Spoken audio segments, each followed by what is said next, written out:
Desde ahora advierto que este es un video diferente, pues como dice el título, les estaré contando cosas que en cierto punto me dieron miedo, pero que sí o sí estén relacionadas con la ficción, además de una que otra historia por ahí, pero ¿por qué? Bueno, les he estado hablando por más de 100 videos y casi nunca he dicho algo sobre mí. Y bueno, sirve de que me conocen y se ríen un poco conmigo, o de mí, según el caso. Este video será un rejunte de anécdotas contando el momento en el que vi algo que me asustó de distintos medios de ficción.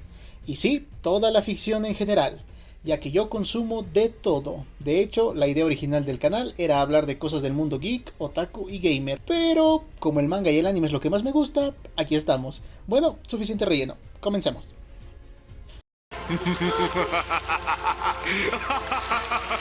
Oh, sí, en serio le tenía miedo a Orochimaru. ¿No les ha pasado que están viendo algo que no ven desde que son pequeños y ustedes los recuerdan con gráficos Full HD 4K? Pues algo así recuerdo con esta cosa.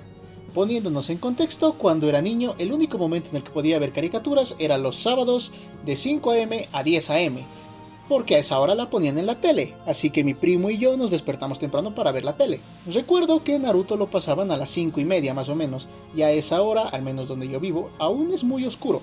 Pero bueno, al caso, mi primer encuentro con Orochimaru fue durante el arco de los exámenes Chunin, justo cuando el Sannin se cruza con el equipo 7. Y como les digo, en mis recuerdos de ese momento, todo fue terrorífico.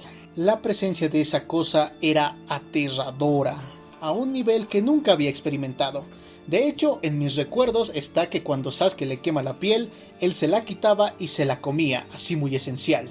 Sí, no sé por qué, pero el punto es que el miedo que me provocó la sola presencia de este tipo no fue normal. En especial con el aspecto de mujer tan raro que tenía.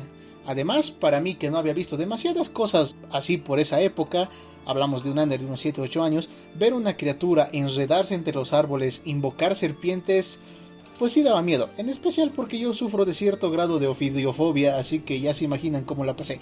Además, en serio, en mis recuerdos de niño, todo era mucho más sangriento y oscuro. Supongo que así nacen las creepypastas de episodios perdidos. Bueno, en fin, el punto es que estar en la oscuridad con un monstruo serpiente diabólico no es nada agradable.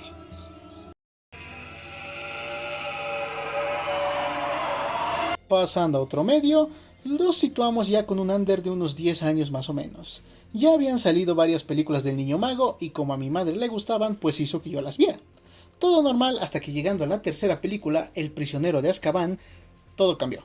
Las dos anteriores me habían gustado y no estaba preparado para lo que iba a ver, ya que esta película cambió el tono que tenían las anteriores, y eso ya me tenía algo inquieto porque yo quería ver magia y colores brillantes, no un perro gigante asomándose entre la maleza. Pero en definitiva lo que sí me dejó un buen rato pensando fueron los dementores. La situación fue muy similar a la de antes. Estaba viendo la película, solo, era de noche, y quería darle el efecto cine apagando las luces. Así que ahí me tienen, pegado a la tele hasta que esas cosas aparecieron. Por Dios, la entrada de estos bichos es tétrica. La forma en la que se congelan las ventanas, su silueta al otro lado de la puerta, y claro, esa mano. En el momento en que se nos muestra su figura completa, yo dejé de escuchar, ¿ok? Me alejé lo más rápido que pude de la tele y me quedé embobado viéndola desde el otro lado de la habitación, sin entender por qué un fantasma negro estaba absorbiéndole, no sé, el alma al protagonista. Obviamente no grité ni nada, pero sí me dejó pensando, haciendo que me preguntara, ¿a qué clase de mente retorcida puede crear eso?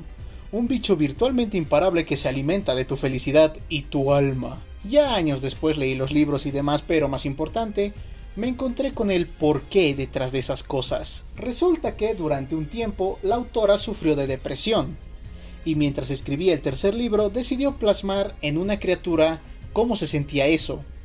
Y para mí eso lo hace incluso más aterrador.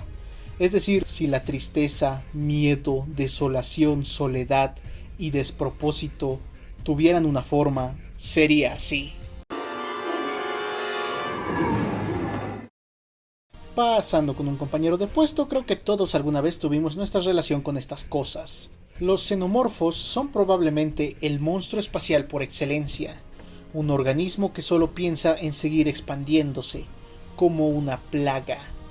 Ya de por sí intentar entender los ecosistemas es muy complicado, Ahora imagínense tratar de comprender una forma de vida tan antinatural que para nacer necesita que una araña con cola parasite a una pobre víctima y ponerle un bebé que romperá su pecho al nacer. Eso suena muy parasitario ahora que lo pienso, pero bueno, no estamos aquí para hablar de eso. Mientras me propuse ver la mayor cantidad de películas de Alien entre la colección de mi familia, encontré un disco particular, El octavo pasajero, la original de Alien. E igual que antes, ahí me tienen, mirando como enajenado la tele sin apartar la mirada ni siquiera en la escena del revientapechos. Estaba fascinado viendo la película, sin saber qué es lo que iba a pasar, exigiendo explicaciones hasta que llegamos a la escena de los ductos. La claustrofobia que me dio al ver esa escena no tiene nombre, hasta mi respiración se aceleró un poco, pero pobre de mí. Eso no sería todo con lo que me iba a encontrar. Sin saberlo, vería de frente al monstruo que aún hoy en día, de cuando en cuando, se aparece en mis pesadillas. Este es especial, pues fue, creo que la primera vez que sentí miedo a lo desconocido y a la vez un miedo bastante humano. Voy a ahorrarles toda la historia porque es muy similar a las anteriores, solo que yo era más grande e iba a ver uno de los clásicos del cine.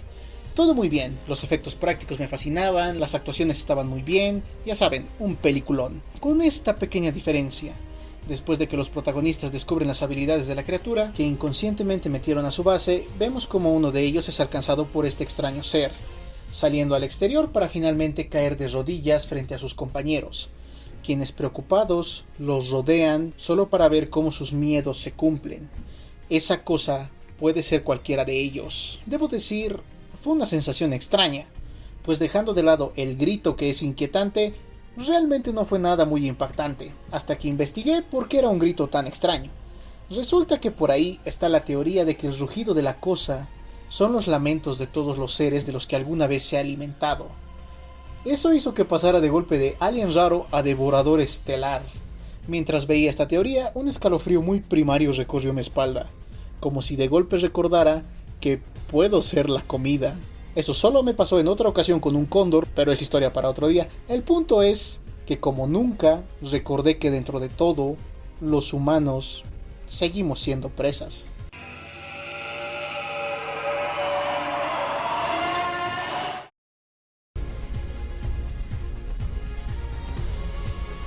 Esta historia es rara, ¿ok? Seguro les ha pasado que una noche no pueden dormir y se quedan mirando a la nada pensando en estupideces. Bueno, una noche me pasó, hasta que por alguna razón me puse a pensar en lo grande que es el universo. Algo tan descomunalmente grande que ni siquiera lo conocemos por completo. No podemos ni verlo siquiera. Una masa infinita con un todo donde nosotros no somos ni siquiera motas de polvo. Sí, yo pienso ese tipo de cosas. Al punto, mientras reflexionaba sobre nuestro lugar en el cosmos, la imagen de ciertos bichos llegó a mi mente. Los tiránidos, la especie invasora más grande de Warhammer 40.000.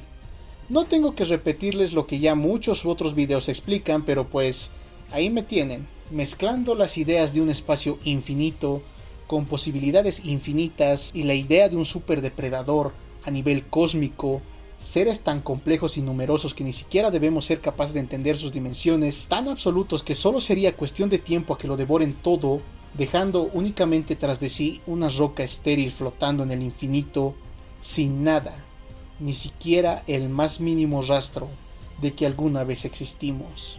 Pues sí, sí te puede hacer dar un escalofrío.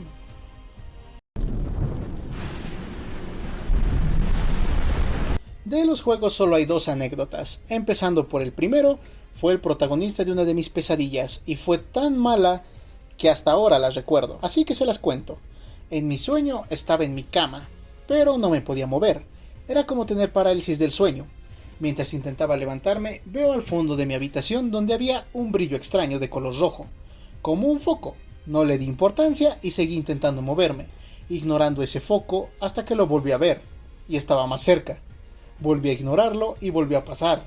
La habitación estaba muy oscura, así que únicamente podía ver ese brillo. Mientras intentaba moverme, parpadeaba cada tanto y cada vez que lo hacía, eso se acercaba cada vez más y más, hasta que estuvo lo suficientemente cerca. Sin más que hacer, solo me quedó parpadear una vez más, y al abrir los ojos... Lamento el jumpscare, pero sí. Para mi sorpresa, esa cosa era Bonnie del FNAF 2, ¿Por qué soñé con él? Ni idea, ni siquiera estuve jugando el juego antes, solo pasó y ya. Obviamente después del susto me desperté, me podía mover, había luz y ya. Sé que no parece la gran cosa, pero en el sueño les juro que quería gritar y no podía. Y entendí cómo se debe sentir estar con el SCP-173. Dios, qué miedo. Con el segundo las cosas fueron muy distintas porque estaba jugando. Ya lo he dicho, Shadow of the Colossus es mi juego favorito. Hay mil y una experiencias alrededor de esta joya del gaming, pero esta fue la única vez que sí me dio cierto miedo. No pánico, como con el sueño, pero fue de esas veces que realmente el desafío se veía tan imposible que asustaba. Para el final del juego, después de haber superado cientos de obstáculos, solo quedaba un coloso, el desafío final. El mismo juego lo dice, grande y superior. Emocionado, obviamente, partí y llevé a Wander y Agro a su desafío final, llegando al templo. Fue la primera vez que hubo tanta anticipación por un coloso. Yo estaba listo, había mejorado la resistencia y la vida a más no poder, y era la versión de PlayStation 2, así que no había muchas cosas más que hacer. Me sentía invencible hasta que cruzamos el puente, y como todos los que jugamos el juego sabemos, la yegua cae. Pero antes de ir al vacío con su último impulso, Agro lanza a Wander hasta el otro lado. Y Dios, fue tan triste. Yo no sabía que Agro sobrevivía a la caída, y los juegos son el medio que mejor transmite emociones, pues literalmente te deja vivir la aventura. Así que sí, yo estaba más o menos así. Ese caballo era especial, ¿ok? Nos acompañó durante toda la aventura, siendo el único ser vivo que está contigo en el egoísta camino que recorremos en el juego. Así que obviamente te deja sensible. Me recompuse más o menos y subí al templo, encontrándome con eso.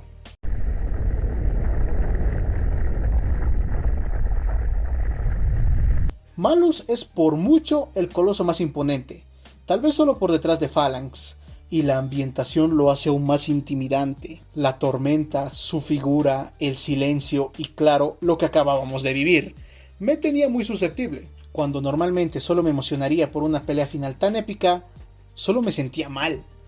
Estaba triste, frustrado y tenía que pelear con eso. Lo veía imposible, tanto así que me asustó el fracaso. Por un momento estaba ahí, de frente al desafío final, y estaba asustado de seguir. Era el miedo a fallar. Aún así no podía dejarlo así. Al final tomé el mando y fui. Acabé el juego, sintiendo algo de alivio al ver a Agro regresar y ver cómo Mono se levantaba a pesar del sacrificio de Wander. Al final, la recompensa fue amarga, pero valió la pena. Al final, lo conseguimos superándolo todo. Pues para superar el miedo, solo es necesario un paso. Y eso es todo por esta ocasión. Si llegaste hasta aquí es porque el video te gustó, así que agradecería que le des me gusta, lo compartieras y por qué no suscríbete. Si es que quieres ver más videos así. Date una vuelta por el canal para ver más material de este tipo, comenta. ¿Alguna vez pasaste por algo similar? Ya sea viendo una película, una serie, leyendo un libro, los estaré leyendo a todos en los comentarios. Yo fui Underfreak y feliz Halloween.